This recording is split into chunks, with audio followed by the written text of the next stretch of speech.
My talk addresses the role stigma plays in our willingness to get the help that we need when struggling with mental health issues. A series of unfortunate events related to my mental health happened last year. In fact, it was the hardest year of my life, but like any comedian, once I was properly medicated, I thought this would make a really great show.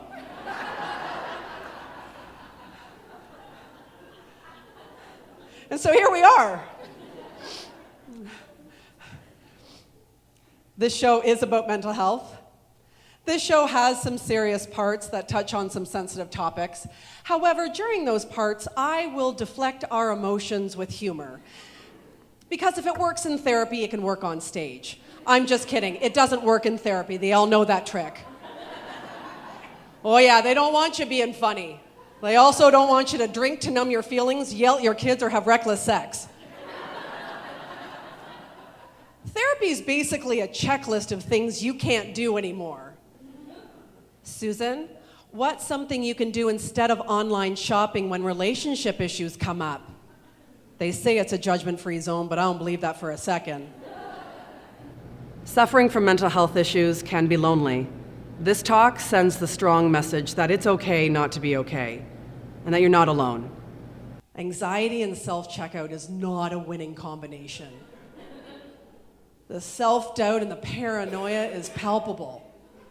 Like when I do self-checkout, it's like I have never used a touch screen or a debit card ever before in my life. Like I spend all day on my iPhone, and then when I'm doing self-checkout, all of a sudden I turn into a boomer, and I'm squinting and nervously pressing shit with one finger.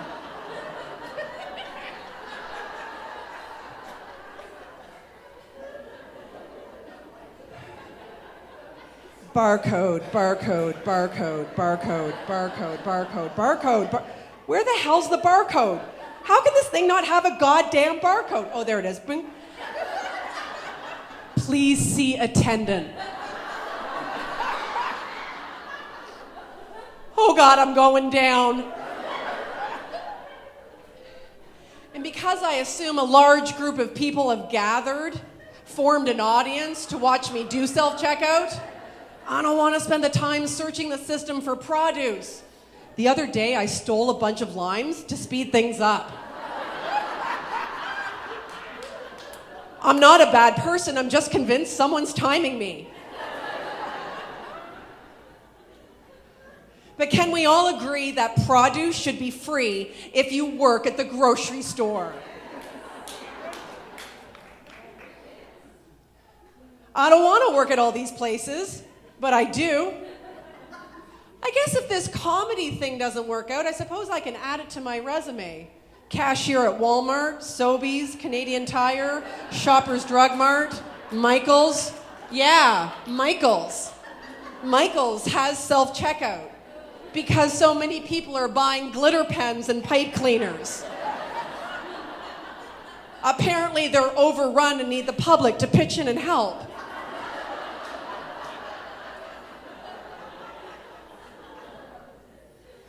And by the way, I'm not getting paid to work at these places.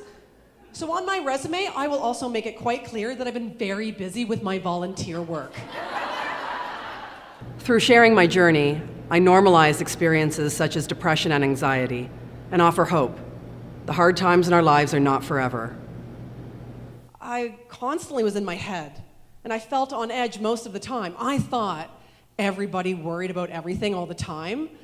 But turns out, for the past 15 years, I've had generalized anxiety. One of my favorite things to do is wake up in the middle of the night and think about things outside of my control for about 3 hours.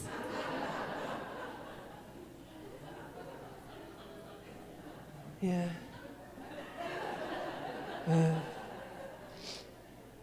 When I see my therapist wearing a new piece of jewelry, I'm like, oh, look at my overthinking got for you. So pretty. You're welcome. Don't bother walking a mile in my shoes, that's boring. Spend 30 seconds in my head, that'll freak you right out. Yeah, some days I'm very tempted to reply to someone and say, your email is not finding me well. Whenever I think to myself, what could possibly go wrong? My anxiety says, I'm so glad you asked. Yeah, my favorite yoga pose is downward spiral. There's lots of laughs in this talk as well. When we see the humor in our struggles, that helps us to move through them and get to the other side. People talk about being nonchalant, which made me realize that I am chalant.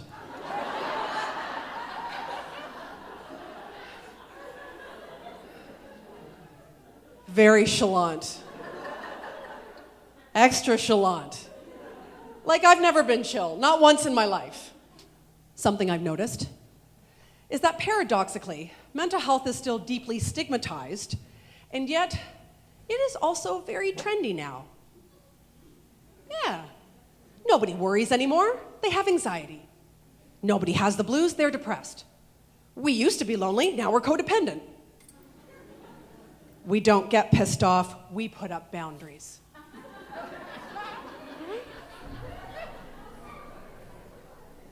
It's all a little bit happening right now.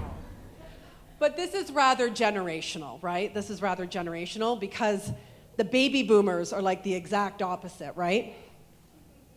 The boomers are the great avoiders, the great minimizers. As they sit there sipping on their scotch, bouncing their leg incessantly, they will assure you that everything is fine. Oh, for God's sakes, I'm not paying someone to talk about my feelings. Now, on the other end of the spectrum, right, we've got Gen Z. They're very self-aware. They ask for therapists for Christmas. Speaking of which, because, therapy is rather cool now, right? It's gone a bit mainstream, right? We can agree with that. Therapy's kind of cool now. But because of that, we're pathologizing every behavior, right? Like you deep clean your bathroom, you've got OCD. You're naturally nervous about starting a new job, imposter syndrome, right? Mood swings, bipolar. Can't focus, ADHD. Telling someone you're triggered is how you win an argument in 2024. You got very triggered by what you just said. You're gonna have to go. This talk gives people permission to laugh at their struggles. Seeing what's funny about something is a healthy perspective. It makes a situation appear much more manageable. A few years ago, my therapist diagnosed me with complex trauma, also known as big T trauma. Listen, I'm not trying to brag. For those of you out there with regular trauma, I see you.